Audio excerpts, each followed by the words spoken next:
And thank you, Kevin. Kevin's going to videotape the proceedings here. You notice Mark got a new haircut just for this. It's going to be a YouTube sensation. Yeah. The purpose of recording it is so that those who couldn't make a meeting, and there are about half of our group is actually living out of town, so they don't come to these meetings, for them to get this final gear presentation, so we appreciate that. Other than that, Mark keeps trying to convince me he's retiring and not going to be here next year. I don't believe it. I won't believe it until I see it. But if it happens to be true, we just want to wish him the very best and thank him wholeheartedly for everything he's done for us over the years. Thank you. So.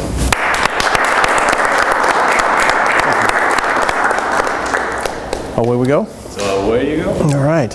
Hey, thanks a lot for being partnered to this. From the first meeting we had in February to now, we've come a long ways, huh? I always look forward to the beginning of this, and everyone has big saucer eyes going, I don't know if I can do this. And now we're at this spot where we can do this. And there isn't anybody who is party to this climb this year that I don't believe can't do this. Everybody can. You should be proud. You worked hard. Thanks to Joe and the Lung Association for putting on our grand program, and thank you to all of our guides for making this such a great year. We would not be able to do this without your help. That's huge. Thank you so much. So we'll talk about the gear tonight is just the gear that we're going to take on our summit climb. And so there's a few things that get left out, and we will not cover those. But everything that we have here, there'll be multiples of it. Perhaps there's only one pair of boots and 3 bottles and that kind of stuff. But I have a few choices to talk about. But we'll try to teach you some tips and tricks to make your climb more successful. So we'll start off with boots. We're going to be using plastic boots exclusively on this thing. Your feet will be warm and dry even on the second day. The moisture that's in here by the second day will just be from your foot sweating on the way up. And if you change your socks, you should be bringing 2 pairs of socks, a thin pair and a thick pair, and 2 sets of those. So in theory, you can have warm, dry feet the entire time. One of the things you'll bring along with you and you'll wear from the time you leave Camp Muir until you get back to it later that day is crampons. And they will go over this in climb school, how to fit these, and they will make sure that you're squared away. And the night climb will actually get a chance to march around with these. These can do you some damage to your legs if you step on you. You can hurt the rope, you can hurt yourself. So be careful, these are pretty sharp. When we carry these, they will look more like this. They'll be folded up. We can take the 2 pieces and put them points together so you have a little less bulk. These are automatic or cramp-o-matic type crampons. There are other versions. There's a left and a right to these. Usually you want to have them when you put them on that the buckles are to the outside so that they don't accidentally bump into each other and come off while you're climbing. So I take the time to take a felt pen and mark an L and an R. Do that now before you go up there, because something magically happens at altitude and you don't think as clear as you do down here. So the morning of the climb, it's just easier to look at the left and the right than it is to go, I'm all set to go, and then find out you put them on the wrong feet, and at the last minute you have to change them back. So to avoid that, you can buy these or rent these. This is what they call an anti-bot, is a piece that goes on this particular pair of crampons to help prevent the buildup of snow and ice underneath your foot. You'll end up with kind of a half volleyball shaped blob of snow, and when you're walking you'll be able to bang your inside foot with your ice axe to knock that loose. Just because you have this anti-bot thing, if you go with this, doesn't mean you won't have some snow build up. You'll have some, but it's better than if you didn't. Is it the end of the world if you don't have it? Absolutely not. You can climb just fine without it. So for your crampons, from the time you leave Muir till the time you get back to Muir, you'll wear those. How can I carry these?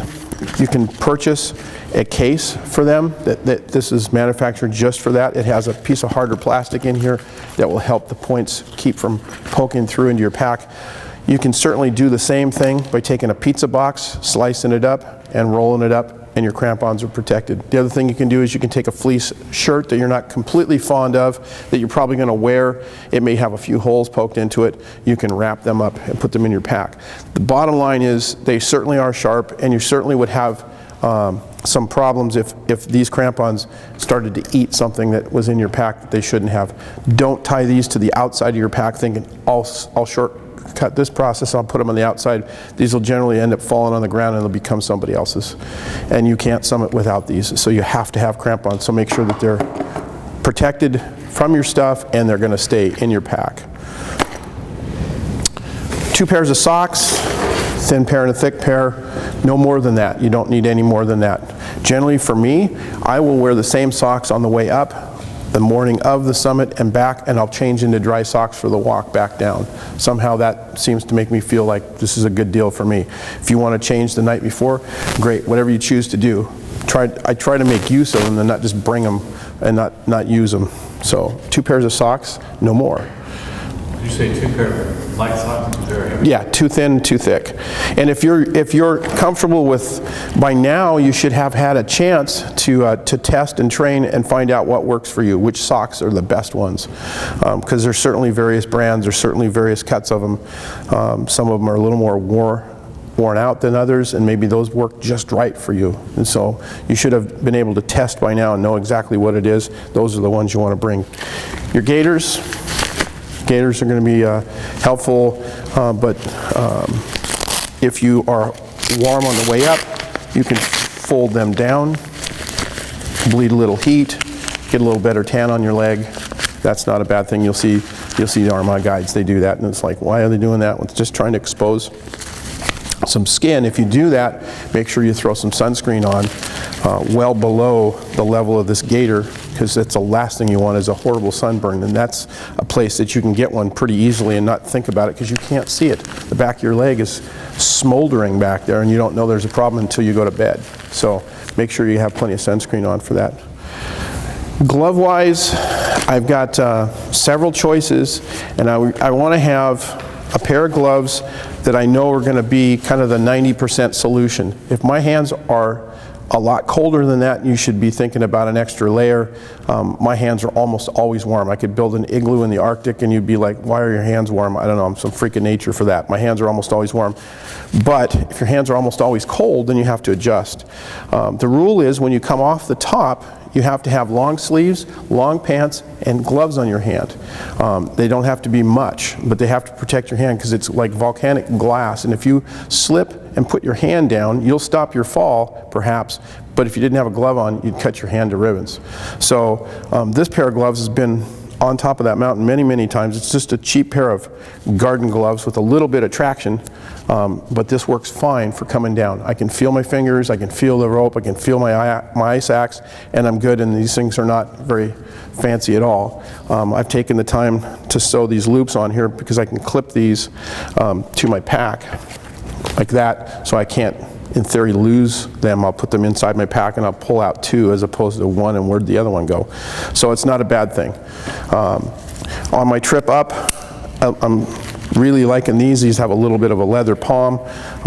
They may not be so good if it becomes really cold and wet, but that's a good thing. That's another way to go. Just a pair of good heavy-duty ski gloves will get you where you need to go most likely. And then I've got a pair that is heavier than that, that has a gauntlet that comes up, and these really are, on the day that it's windy and nasty, you're happy to have these.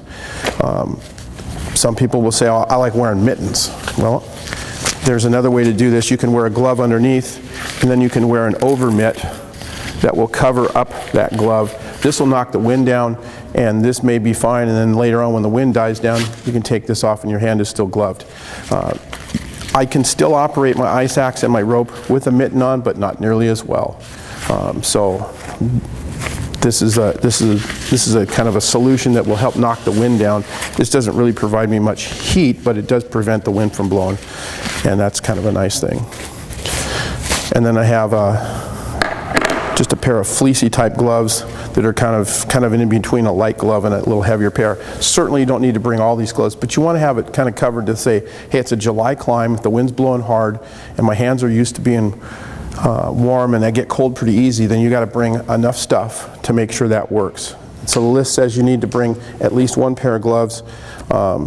for the coldest, and then you should have a thin pair for sure on the way down, because certainly that heavy pair of glove is going to be useless. It's going to seem so incredibly warm on that snowfield when you come back down, coming off and down the cleaver and onto the Ingram. It's going to be like, how did it get so warm? You'll be glad to have a thinner pair.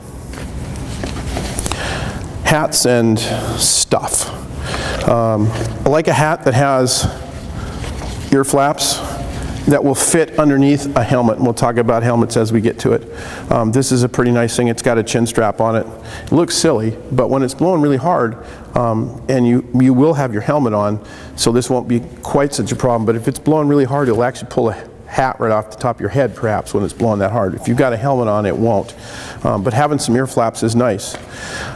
Sometimes just having something to protect your ears is nice, and this doesn't take up any space at all. I can pull this down and it actually can protect my neck, and just put it over my ears, and my helmet does a good job of keeping my head mostly warm, and so that's another choice. This doesn't take up a lot of space. You can store it inside your helmet. A head sock is another way to go now. You can make this into something to protect your head, protect your neck. You can put eye holes in there, maybe finish up your fundraising at a bank someplace. Either way, that doesn't take up a lot of space, and it's kind of a nice thing. And then they make a heavier duty one. This one actually is just more of a bandana that can go around your face, and then just a plain bandana. These are some choices. Pick out what you like. Don't bring too much of it. This can do more than one thing at a time, which is nice. But you want to be able to be comfortable as much as you can for a little bit of extra weight, and a little space that it takes up isn't much, and that will help you on your climb. A hat for in the sun is a grand thing. Something with the bill is great. Something that's a lighter color to help reflect a little bit of the sun is always good. This came from Sylvia all the way from Chile when she went down there to climb, so I've always had that one. Sunglasses. Your primary pair of sunglasses, what you wear up there should have a strap. Because if you want to take a picture, you want to take them off. If you set them anyplace else, they're going to disappear, they're going to get broken. But just being able to take them off and then put that back on is a huge thing.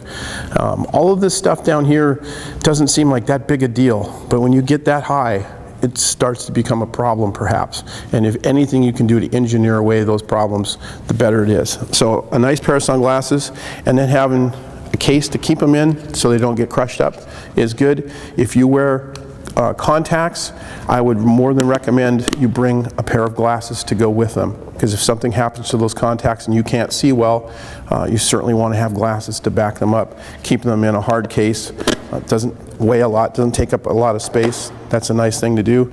If you're in the club, if you're over 40, you might want to bring a pair of cheaters along. If you're not going to bring your regular glasses, these don't take up a lot of space. They don't weigh much, but they may mean the difference between me being able to read some instructions on a bag of something to cook or not. So that's kind of nice. And I always have a spare pair of glasses, because it'd be a shame to have worked this hard and prepare yourself and be there and then have something happen to your glasses, and then I can't go because I can't be out in the sun. It's so bright without them. So I have a pair of spare glasses that have have side shields, and they are so awfully ugly that I always get them back when I loan them out. So that's not a bad thing. And if you do wear contacts, there's another way to go for some of this, is you can wear goggles. And goggles are quite good. They've come a long ways. They don't fog up nearly as much. One of the things you can do to help prevent the fogging is to use this product right here. It's called Cat Crap, and they make two different kinds. One that comes in a little container and one that comes in a bottle. I find the one that comes in the bottle useless. But this little container of this stuff, you put your finger on it, rub it on both sides, let it dry out for a second, and then polish it off. That will help prevent the fogging. It doesn't work for a long time, and it doesn't work forever, and it doesn't work 100%, but it's so much better than if you didn't do it.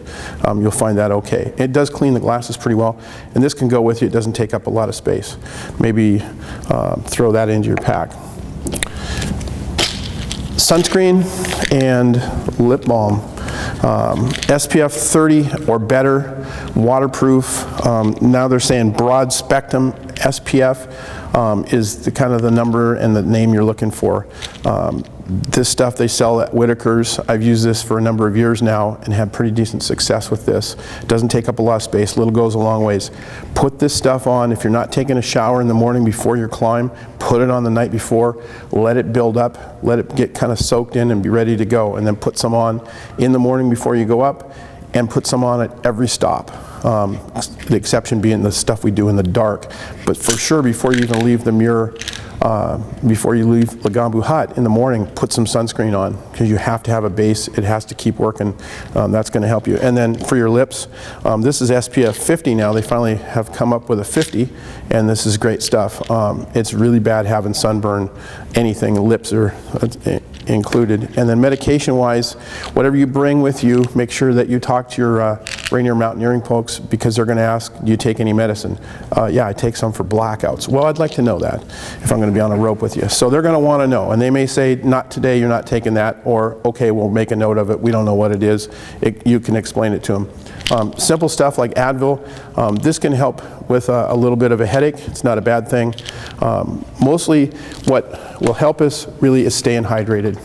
We work awfully hard up there. It doesn't seem like we're going through that much water. There's 3 liters here. You should be able to drink these 3 liters and come into Camp Muir with little less than this in the bottle, and those 2 are empty, and that's just from Paradise to Muir, and that's your first day. If you stay hydrated, you will continue to be able to climb well. If you get behind on your drinking, you get behind on your eating, you'll become a liability to your team instead of an asset, and it won't be near as much fun. So stay hydrated. Keep drinking when you're not thirsty. 3 of these on the way up is the way to go. Questions so far? You said, I think, 1 litre in the morning before we start the Paradise. Yes, absolutely. If you can put one of these away, or most of one of these away before you start hiking, and in the morning when you leave Camp Muir to the summit, if you can do the same thing with breakfast, that's a huge advantage, because you've got some water on board to begin with. It isn't a desert type climb where it's extremely dry, but it's dry enough moisture content wise that every time you exhale you'll be losing a little water, and trust me, you'll be exhaling a lot. So you'll lose some and you'll probably sweat out some, and you just become short on water pretty quickly, and you want to make sure you replace it. Yes? They give you water at all? They have water waiting for you. This is going to spoil you for climbing from now on. You get to sleep in the Gambu Hut. They have a foam pad waiting for you that's already stapled to the bunk. And you have water waiting for you. You'll bring your food. They're going to give you hot water, but trust me, that hot water at sea level boils at 212 degrees, and at that altitude it's going to boil a little less, and by the time you get your hands on it, it's going to probably be about 170 degrees. So if you have something that requires a lot of rehydration, you're probably eating a crunchy lasagna before the evening is over with. It's not the end of the world, but think about what it is that if you require cooking, you won't be able to cook. You're not bringing a stove.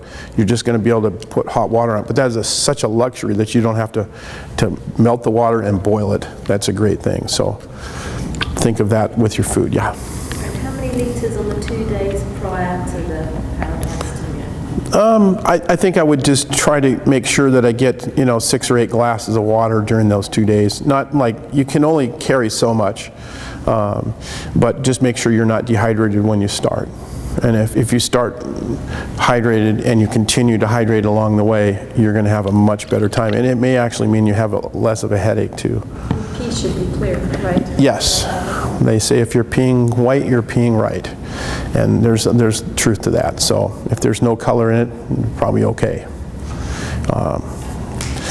So what are we going to wear on the way up from Paradise to Muir? If it's a really nice summer day, and we can really count on the fact that it's not going to be anything but maybe just a little breeze blowing, and it's going to be sunny and nice.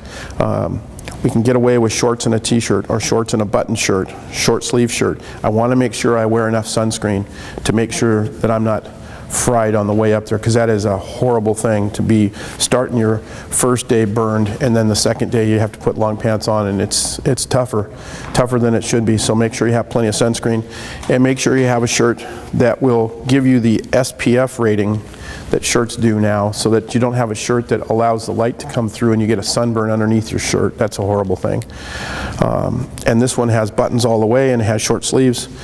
I think this is a pretty good deal. This will get left behind at Camp Muir. About the only thing you're going to leave behind at Muir is your sleeping bag, is going to be maybe a wet pair of socks, your shorts and a t-shirt, and your ski poles, and everything else is going to go. So your 35-pound pack may weigh 30 pounds when you leave Camp Muir for the summit. And so that's kind of what you should expect. On your summit day, on the list is required is long underwear. It's a summertime climb. The weather won't be horrendously cold. If you're normally chilly, you may be wearing some of this stuff. If you're warm like me, I've never worn it on a summer climb, but I always bring it because it's on the list. And all of this stuff, RMI will go through your pack and take a look and say, do you have this? Yep. Show it to me, and you will do that, and they will be okay with it. And if you are short something, even a pair of socks, they will make you come up with an extra pair of socks. You'll either buy it, or somehow you'll produce 2 pairs of socks, because they just won't let you go without all the stuff. But then they also will make sure that you didn't bring anything extra. Lots of extra stuff makes your pack weigh more, makes you slower. You think it's necessary, they know it's not, and they will say, yes, we don't need to bring whatever that is, you just don't need it. So that's good. On your summit day, you've got to decide what you're going to pick. Your base layer is your most important thing, because once you put your harness on over the top of it, you will not be able to take your harness off and adjust your base layer. So I would go, for me, I would go with a pair of pants that are thinly made and unlined. I don't want anything extra. If you wear too much going out, you can't change later. You can't take some away. It's just going to be there, and it's going to be a long, miserable day. I can take these have a bit of a stretch in the cuff. I can slide these up and make knickers out of them. For later in the day, it's going to seem unbelievably warm, so you're going to want to be able to shed some heat. So I like this pair. This is another pair that's just a little bit thicker than that. It's not really lined, but it's just heavier material. They're basically the same pants, one's just a little more than the other one.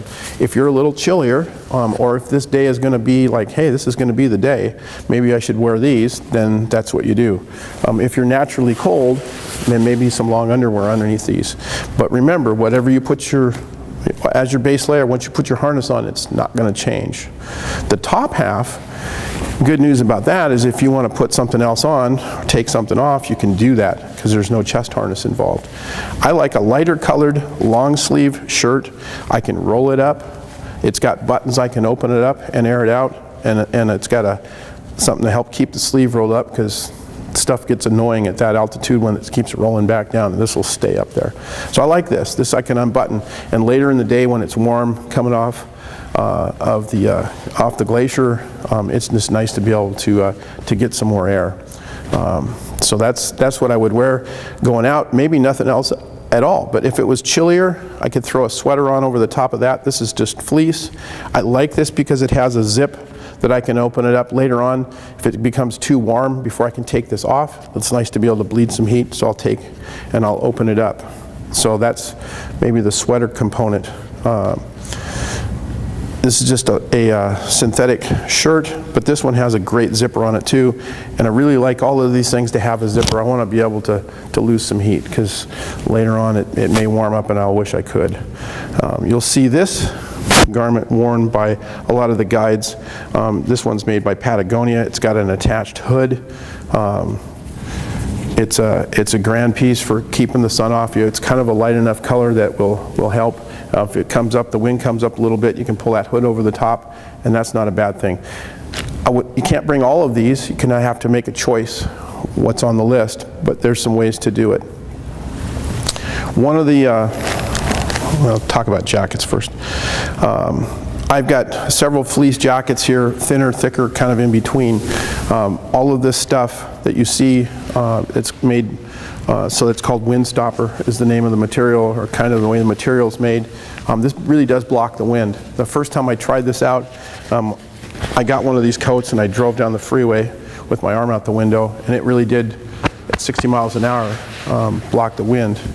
And that's an important thing, because when you're up high and they say, well, you know, we're going to turn the climb, we're just not going to make it. It's blowing hard enough, it's knocking people down, it's blowing 60 miles an hour. You still have to get back.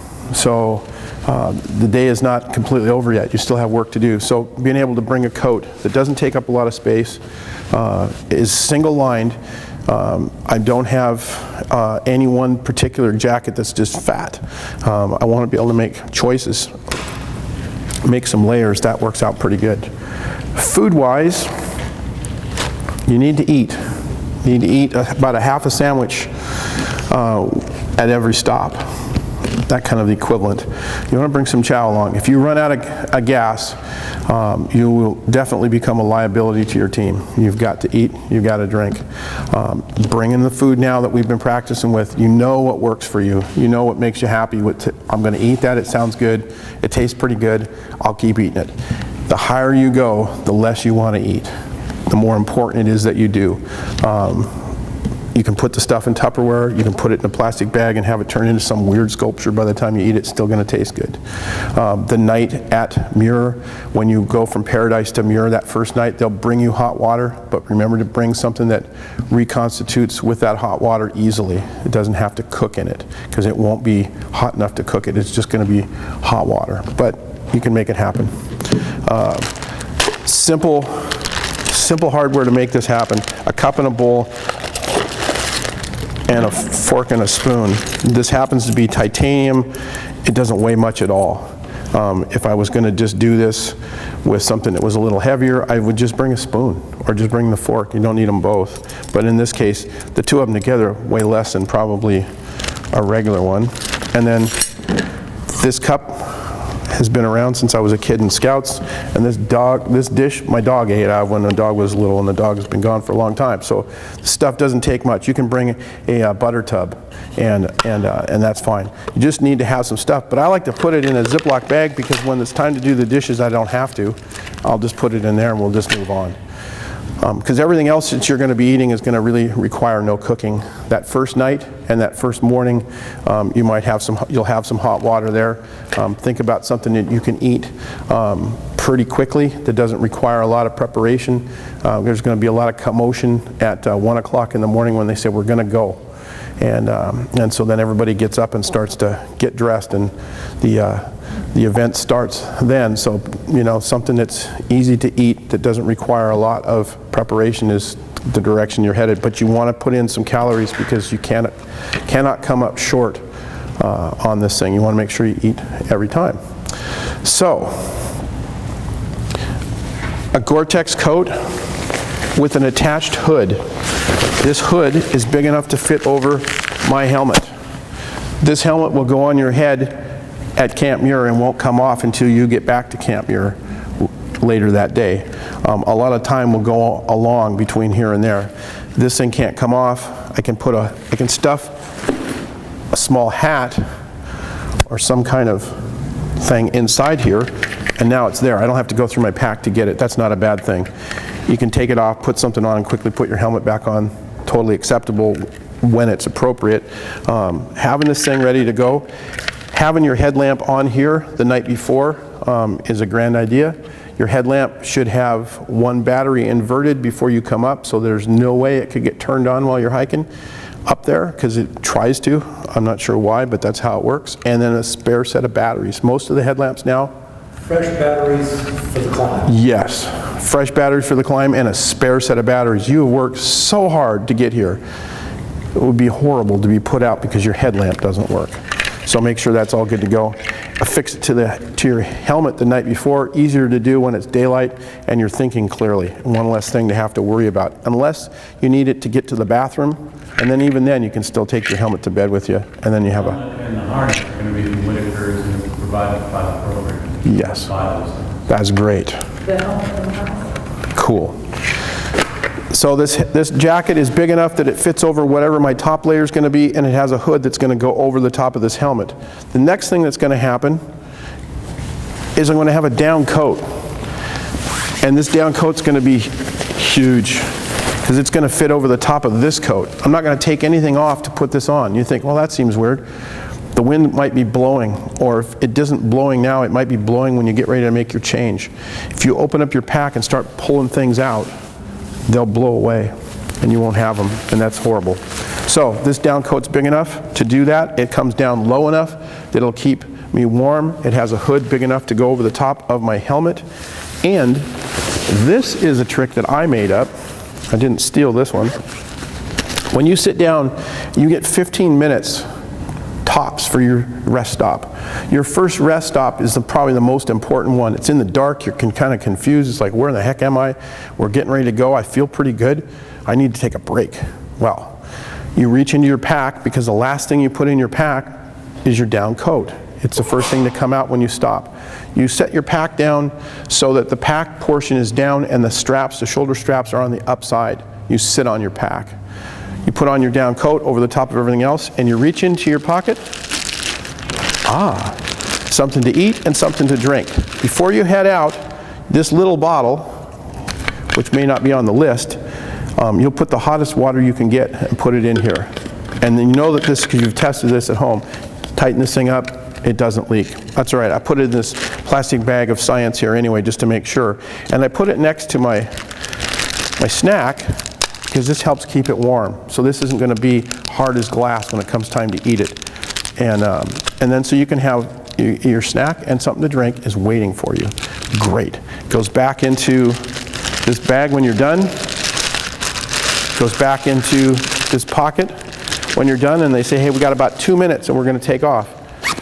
Open up your pack, stuff this back into the top, and you're golden. So you've had a nice rest, you've had a snack, you've had something to drink, feel pretty good. The sun's starting to come up, starting to get lighter. Things are looking pretty good. I think I can keep doing this. They're going to ask you, hey, how do you feel? I feel okay. Are you sure? And they're going to be kind of forceful with you. It's going to seem like, man, I don't need this interrogation. But they're asking because they want to make sure. And they're going to say, think you can go to the next stop? Absolutely. I can go to the next stop. As hard as it is, you're only going from one stop to the next. You're not climbing the mountain in one pass. You're just going from stop to stop. Go to the next stop. See if you can make the next stop. The next stop will be the top of the cleaver. As hard as that is, the mountain becomes a little more gentle usually at the top of the cleaver. And then there's one more stop after that at 3,500 for high brake, and the next stop is the top. You can do this.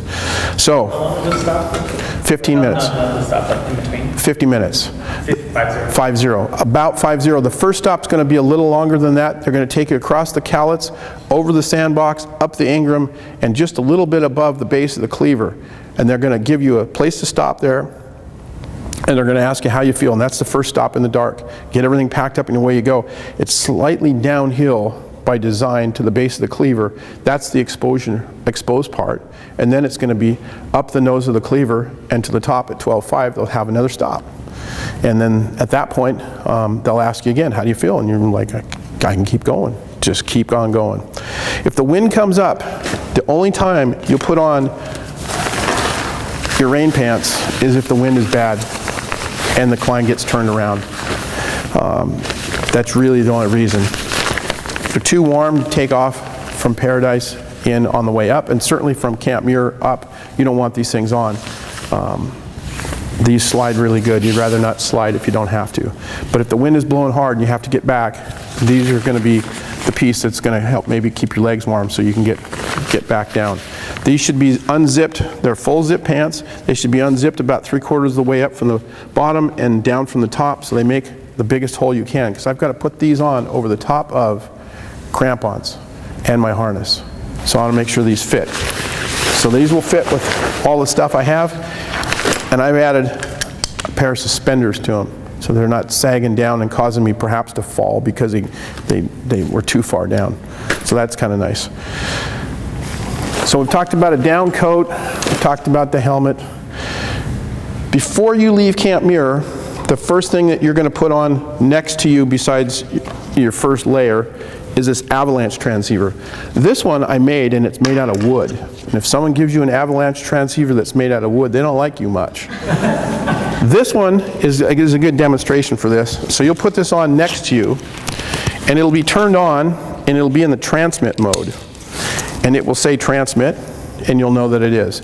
All this is here for is that if there's a problem, they would be able to find you. The chances of that happening are extremely slim, but we are on a mountain, and that is the protocol that we follow, and so we will wear this. Absolutely. These things are wholly spendy to buy. But this is, you'll be able to just use it. It's got batteries in it. The batteries are kept up. Everything is good. As long as it says it's in the transmit mode, that's what it is. If there's a problem and you're buried, the thing is sending out a signal that, hey, I'm here. And that's all you need it to do. But you need it close to you, not to the outside, so that in theory maybe this is protected and it doesn't get pulled off. So that's all this is. Avalanche beacon for you is nothing more than putting that thing on first thing in the morning. You'll have a harness, a climbing harness. It will look pretty much like this. The intricacies of your harness, it comes to basically when it closes, this latch is either doubled back or it's not. You'll know because they will tell you. You put it on properly. You'll attach a carabiner, and this one happens to be an auto-locking carabiner. Once I let go of that, it's locked. It can't open up. But every time we stop, I'm going to check John's, he's going to check mine to make sure this carabiner is closed, and this knot, you're either going to have a figure 8 on a bite if you're on either end, or you're going to have a butterfly if you're in the middle someplace. You'll check the knot. The knots will be good before you put them on, but you'll check to see that this carabiner is closed each time. This particular carabiner has red. What I taught my kids when they were very little, if you see red, you're dead. It's unlocked. It only has to be that tight. It does not have to be winched down, cranked on. It just has to keep it from opening up. Every time we stop, we're going to check it. And that's just really good practice. That's what we should be doing. Our harness, if our harness doubles back, we will get with you and show you how, when you stop and check, you'll check your harness each time. That is your opportunity to find you made a mistake before you lean back and depend on the harness. So how we tie in, how we clip in, that stuff will be handled by your guides at Camp Muir. On the night climb, we will get a chance to practice all that stuff, and you'll get to actually see it in action. One of the things you need on this trip is a sleeping bag, and you don't need much of a sleeping bag. That's all I got here. This thing isn't much bigger than a cantaloupe. This would be labeled kind of as a crappy sleeping bag. It's only good to about 35 degrees. That's fine. Anything more than that, it's going to be so warm you're going to be laying on top of it and thinking, I brought this bulky thing, why can't I sleep in it? It's too hot in here. You're sleeping in a box with 24 of your new closest friends. Something happens about 1 o'clock, 2 o'clock in the morning. If you're not up and out already, it gets so blastedly warm in there, you're probably sleeping on top of this thing too. There's a pad waiting for you there. Let me say this, that for those of you who are here tonight, you'll have an advantage over those who are not here tonight to pay attention to this, that you want to get the bottom bunk. Remember when you were a kid in junior high and you went to camp, you wanted to be on the top bunk. Well, you're going to have to get out of bed in the middle of the night, and all you have to do is go and you're out. Is a whole lot better than the free fall down the ladder. So take the bottom bunk, and in my sleeping bag I have earplugs and some eye shields already in the sleeping bag. So when it comes time to go to bed, I don't have to go, oh, I left them out in my pack. Oh well, they'll stay out there for the night. They're already in the sleeping bag. So I've got this and the earplugs because it's going to get probably pretty loud in there with various noises. So that's kind of cool. It's just not a very good sleeping bag. It doesn't have to be too expensive. It certainly doesn't have to take up much space. I have a compression sack to make it smaller. And that's all you need. Nothing more than that, which isn't much. This sleeping bag, I've slept at the fire station in this for years and years and years. Questions? Okay, so that's nothing fancy. An ice axe. The ice axe should be about this size. It doesn't have to be real big. When I first started climbing, ice axes were huge and they weighed like a railroad track. This doesn't weigh much at all. And I have some protectors on this. You can certainly do this with a tennis ball. Your dog at home will not miss it for a day or so. Cut a slice in it, put that on here. You can put some cardboard and some tape over this if you want. It doesn't have to be fancy. But it is nice to be able to have this protect your stuff, and especially at the sharpest point up here is to not bump that into anything. Most of them will not have this leash. You will not need this. If you have one, you can take it off, because we will not be front pointing and vertically climbing. We're just going to be walking with this, and we'll teach you how to make a self-arrest. This is a nice tool to have. It's a good mountain thing to have with you, and it's a great piece if you really need it. We will show you how. You'll be attached to a rope. This is pretty typical of the rope that you'll have. This rope is good for about 6,000 pounds. I can hang your car with this rope. If we do not step on this rope, if we do not abrade this rope, we do not abuse this rope in any way, this rope will be completely strong for what we need to do. You'll be attached to this rope with a carabiner that is rated around 6,000 pounds. Nobody's going to have a big enough lunch to weigh 6,000 pounds before the show's over with, so you'll be fine. And you'll be attached to this in various spots along on the rope, appropriately laid out. This rope is dynamic. It's like a phone cord inside. It's coiled. Well, maybe nobody has a phone with a cord anymore, but if you did, that's what it looks like inside. It wants to elongate and stretch. When it does, it's taking up some of the force. It's taking up some of the energy. So as this stretches out, you slow down. This is a great thing. If you're attached to this rope, you walk the pace of the rope. When you climb, you'll take a bite of rope like that in your hand, and you'll be able to feel who's behind you and who's in front of you. If there's tugging on either one, that's your signal that something needs to change. If someone's being pulled from behind, or I'm constantly pulling somebody, their water skiing behind you, we'll need to make some adjustments. The guides will take care of that. Realistically, just walk the pace of the rope, and that's this rope. All this stuff is going to fit nicely into a pack. That pack is going to fit you properly, and you're going to be able to have a successful climb. I want a pack that fits all of my stuff and doesn't require 3 days of diving off the couch to squeeze it all in there, because something happens at altitude that it never comes back in the same way it comes back out. So make sure that it's big enough to hold your stuff. Everything should be on the inside, with maybe the exception of a water bottle. Nothing should be tied on the outside of the pack, swinging and dangling around. That's just bad form. All of our packs are not waterproof. We want to make sure our gear stays dry. If you're going to be flying out of SeaTac, it's Alaska Airlines Group, they like to give you a bag every time you go. They got them on a roll. Help yourself to one. If it's a little bit late for that, you can get a hefty garbage bag and do the same thing. Put the bag inside, put your stuff inside, away you go. You can take some of this gear and you can put it into waterproof stuff sacks and kind of separate it by color. I've done the same thing here with some of my bags. They're right here. And I've got, what goes in the bag is labeled, because the red Gore-Tex coat lives in here, but when I'm at altitude, I'm not paying such complete attention. It's in the dark. I can't tell if this is the red bag or what this is. At least I can maybe see what this says. That'll help save me digging around. Just keep stuff a little more separated. This plastic bag will go a long ways to making sure your stuff stays dry if it happens to rain a little bit on the way up. The other thing you can do is you can take a garbage bag, and you're going to leave your pack outside. There's a little row at Camp Muir where your packs are going to live. There's not enough room inside for them. You can put a garbage bag over the top, so if it did snow or there's a little bit of dew on there, your pack stays dry. The other thing you can get is a pack cover. These are a little more expensive than a plastic bag.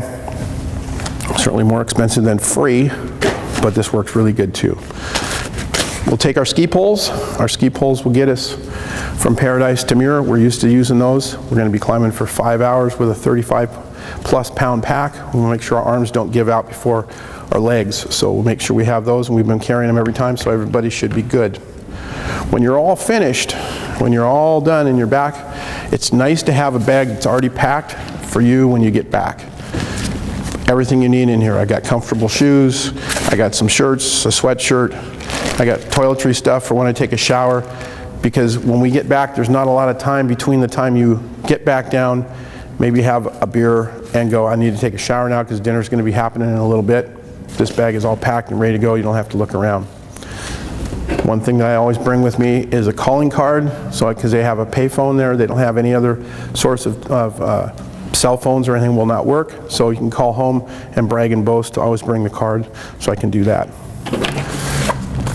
Questions or comments so far? All right. So let's talk about the night hike on Saturday, on the 28th. We'll go from the Lodge at Paradise at 8 o'clock. We'll kind of meet at that one end by the lobby there where you'd sign in, and there's a big table there. We'll gather up there, and I'll talk for about a half an hour, won't be very long, about gear and a little bit how we're going to do the night trip. Then the next thing we do is we're going to just head out to the parking lot where we've been climbing from, and on that first section, that first uphill section, we'll have some guides that'll be there and already have a route with wands laid out. And this time the wands will have colored lights on them that you won't have on your climb day, but we'll make it look a little cooler. And we'll actually put on a harness and a helmet and a headlamp, your locking carabiner, plastic boots, crampons and gaiters, and a 35-pound pack. So it'll be just like the morning you go from Camp Muir for the summit. You'll be able to experience that. We'll tie you into a rope, and we'll teach you how to walk as a group on a rope and make corners and get to the top. And when you get to the top, we'll help you get organized to come back down, and we'll be back in the parking lot by about 10 o'clock, and then you can go to bed, and we'll get up to go to Muir the next morning. And that'll be our summer. Yeah. Do we need to have a harness? Yes. Do we need to rent them? Yes.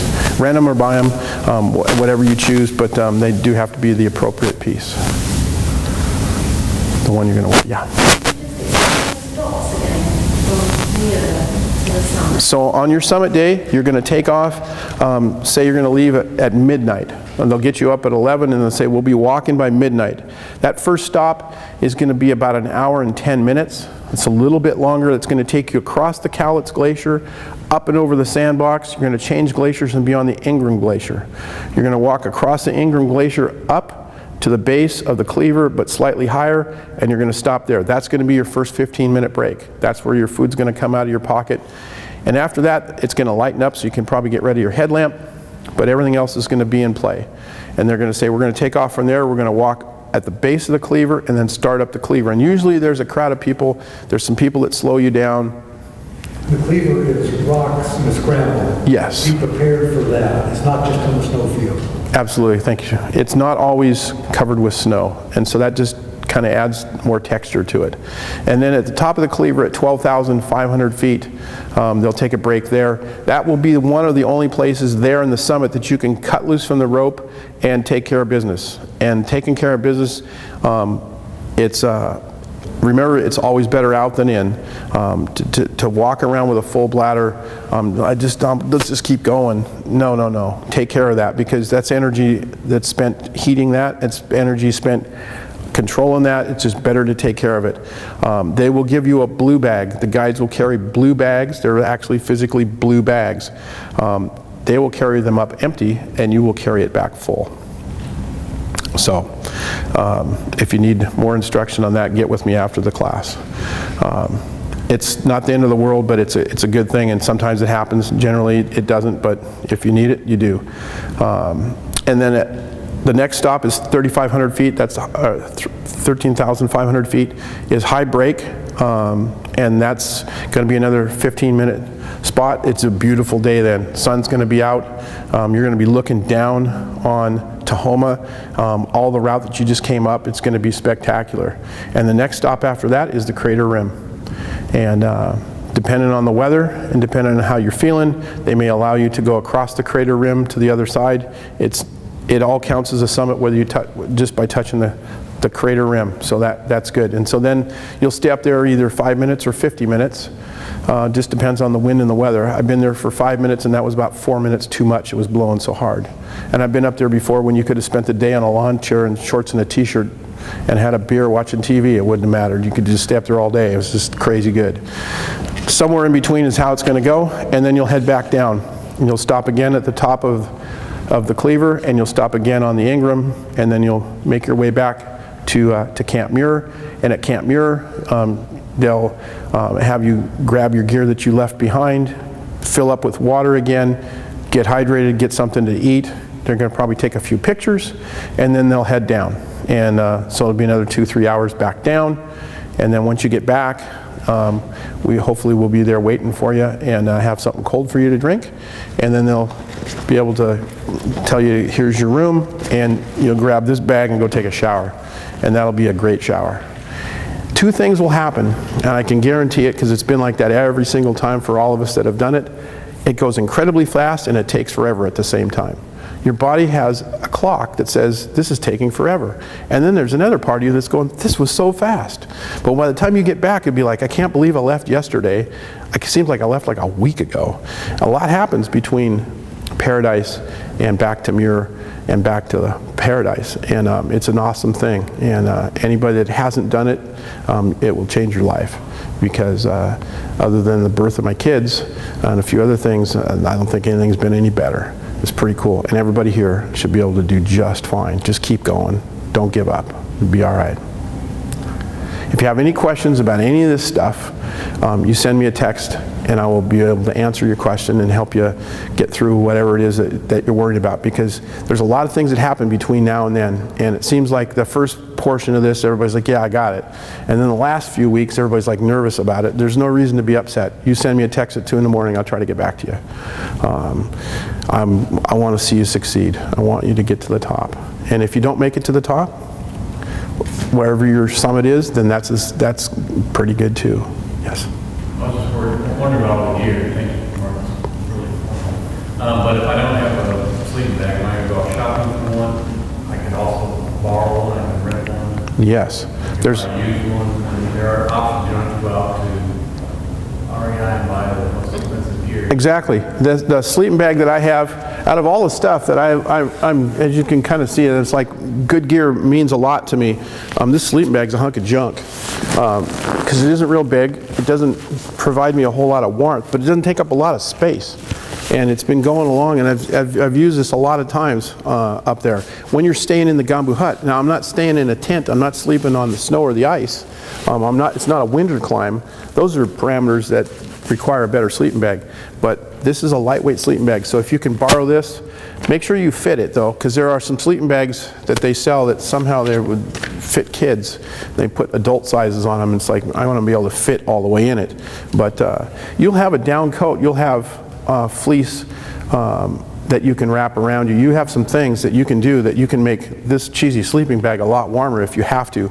But I would probably say that somewhere between around midnight, if you're not up yet, it's going to almost be too warm in there. So don't bring too nice of a sleeping bag. Put your money in some and renting in some other equipment. So You can rent stuff here, you can rent stuff at Whitaker, and also 2nd Cent. absolutely. You can borrow it, you can rent it, you can buy some of it, you can kind of mix and match, whatever it takes. But please bring everything that's on the list, and bring everything that's on the list and nothing else if you can help it. Maybe a camera is going to be in there, maybe some small items like that. That's going to be fine. But lots of multiples of things, and it's not necessary, and they won't let you take it, and they don't want you to take it because it's just more weight, and you don't need to take it. So let's talk briefly about how we pack all this gear. We want to make sure that when we pack appropriately, so that all of this stuff has weight to it, 35 pounds perhaps. I can take 35 pounds and I can pack it poorly and make 35 pounds seem a lot more unwielding than 35. But I can't do much to make it seem less than that. But I can certainly pack it with some thought in mind, like, hey, I won't be using some of this stuff right away because I'm just going to go from Paradise to Muir. From there, I need a jacket perhaps, I need a hat, maybe I need a pair of gloves to get to, and I need lunch and my water. I'll make sure that those things are easily accessible to me. If I pack with other things in mind, and we're not doing those other things, I'll have to go through those things to get to the stuff that I want. And so we want to make sure we don't do that. The other thing is that this pack, if we kind of looked at this pack as we stand it up, from this side we see it's if we broke it into thirds, 1, 2, and 3, and if we turned it on its side, there's closest to my back, kind of in the middle, and furthest away. If you're helping somebody move and they're carrying a box down the stairs, you don't hold the box out here, you hold the box in close. I want to put the heaviest things closest to my back at about 1/3. Not way down at the bottom and not way at the top. I want that stuff close. And so I'm going to pack kind of like that. I'm going to be thinking about that. My extra water, I can stuff those on the inside and keep one on the outside perhaps. or at least one close that I can get to when I pop the top, that's great. I need my lunch, I'll put that towards the top. I don't need that down coat, that's not going to be happening. I'm not going to need that sleeping bag right away. Those guys can go to the bottom. So I'll pack this appropriately so that I try to get this thing balanced so that 1/3 of the weight, the middle portion, the middle third is the heaviest, the bottom and the top are the lighter, and the stuff that I need on that first part of the climb is going to be accessible to me. And then on the day of the summit, you're going to carry most everything. You're going to pack it appropriately, but the last thing that's going to go in is the first thing you're going to need to come out on that rest stop. This goes in, and I've already got my snack in here. So I've got that taken care of. And in this pack, someplace I'm going to put the sunscreen because I want to put some more on even if it's dark and the sun hasn't come out yet. I'll smear some more of that on because later on it's going to be blistering hot. And it's going to be extremely bright, and so put it everywhere you can, inside your ears, inside your nose. It's amazing how much there's less atmosphere, and there's 100% reflection of UV off the snow, and that's going to do some terrible things to you if you don't have some sunscreen. Cool. I am more than glad to answer any questions you have anytime. And if you want to talk about stuff tonight before we go, we're good. We're on schedule. We've got plenty of time before they close up. We've got 50 minutes before they go home. Yes? Can I just reiterate about the time? Mm-hmm. So from Paradise up here, could be 5 hours. It's going to be about 4. It seems that the summit will be near to the summit. 4 or 5 hours.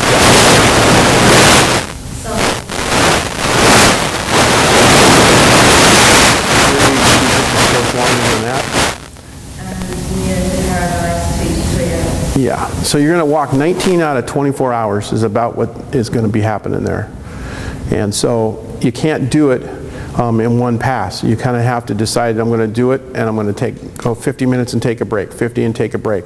And just get your mind set that it's not the distance. At that altitude, on those trips, it's never about, well, how far is it? It's not how far it is, it's how long is it going to take, because the route does change, and you may add or subtract some mileage, physical mileage, but you just have to walk the pace of the mountain. You get used to that, and the sooner you get dialed into that, the sooner that trip is going to just kind of breeze along, because you won't be so, are we there yet, are we there yet, because you won't be. But just let it happen and walk the pace of the mountain. And when you're climbing roped up, just walk the pace of the rope. The guide will set a nice easy pace. It's something that we can all do, and just if the rope stops, you stop. If the rope keeps moving, keep moving.